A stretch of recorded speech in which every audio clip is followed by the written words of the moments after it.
Hello. Today, me and my debate group from class are going to be discussing why we are pro premarital sex.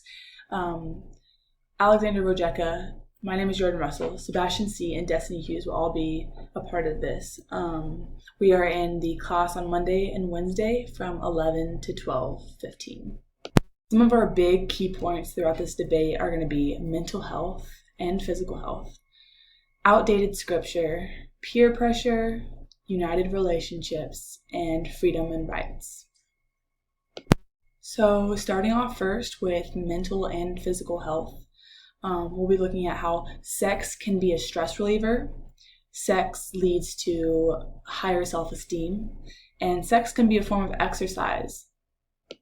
So first, with sex being a stress reliever, sex brings you and your partner closer together emotionally and physically, which actually is known to lower stress levels by releasing certain chemicals in the brain, such as dopamine, endorphins, and oxytocin. Dopamine is known to increase one's personal motivation after sex.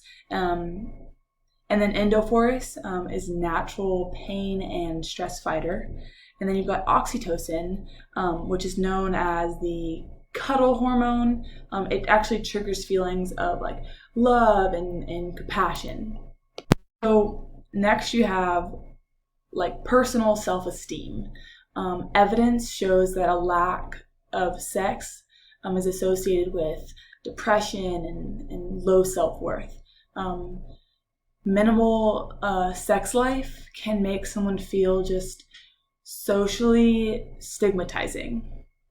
In regards to sex being a form of exercise, and it improves your mood and increases all around physical health. Men can burn around 100 calories or so, even more. That's average, and then women burn on average around 70. The second thing we're going to discuss in this debate is actually outdated scripture.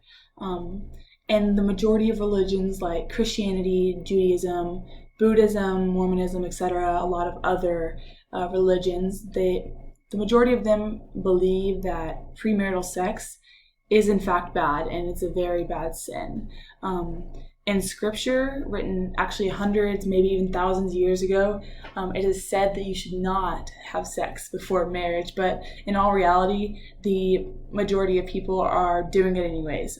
People can say that they're Christian and still sin. They could still have sex before marriage and do all those things and still say, well, I'm a Christian, so, and it seems as though like the other holy books in the Bible were written without a modern mindset.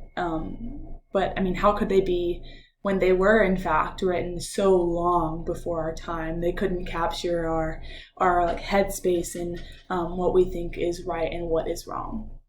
The third thing that we are going to talk about is peer pressure in regards to bullying and how the term virgin is becoming negative. As far as bullying goes, there's multiple types of bullying. There's, the face-to-face bullying, physical, or talking to you, or there's just cyberbullying. And if someone knows that you are in fact a virgin and you have not had sex, they can use that against you and call you names and just treat you as less than you are just because you are waiting till marriage or do not want to do those sorts of things. So people are shaming other people because they are in fact virgins. And there was a poll taken a few years ago for teens about peer pressure in general, and 1 in 3 boys ages 15 to 17 said that they feel peer pressure to have sex before marriage from people their age, their friends, other boys that they're around a lot of the time. And although girls feel less peer pressure, still 23% of them said that they do in fact feel the same pressure as the boys do. The next topic for our debate for premarital sex is uniting relationships between the two people in it. In many ways, sex can unite a relationship and bring the people in it closer together. Sometimes the people in the relationship don't want to get married, or they don't believe in marriage, but do not want to be virgins their whole lives. Some people think that marriage is simply a piece of paper. In fact, a lot of people believe that, and that they don't need that piece of paper to be in a happy relationship. In other circumstances, people can want marriage, but they don't want to be in a marriage. And they don't want to be in a marriage with someone they don't know in that aspect. They don't know how their partner will be with them in that aspect, or if they're right for them in that aspect.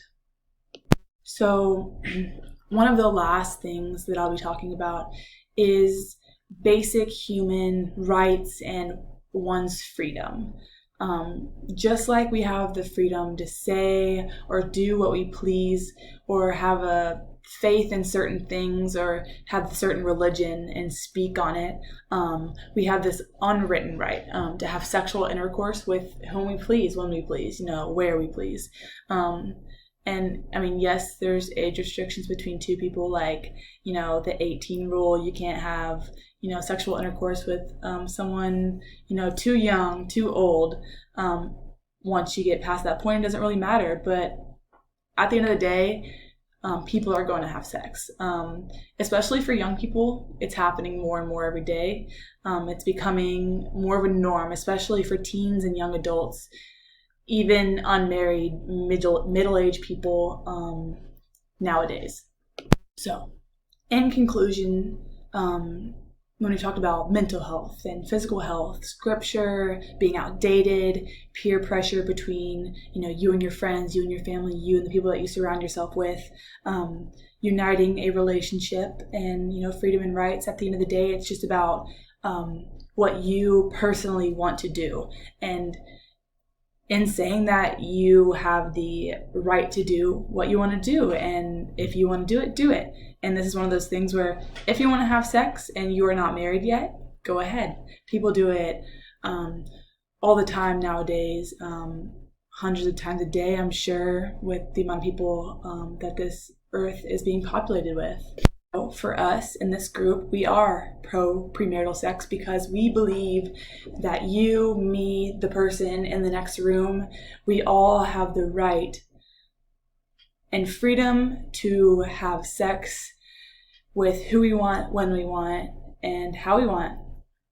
For this debate and this discussion, we have found most of our information from these,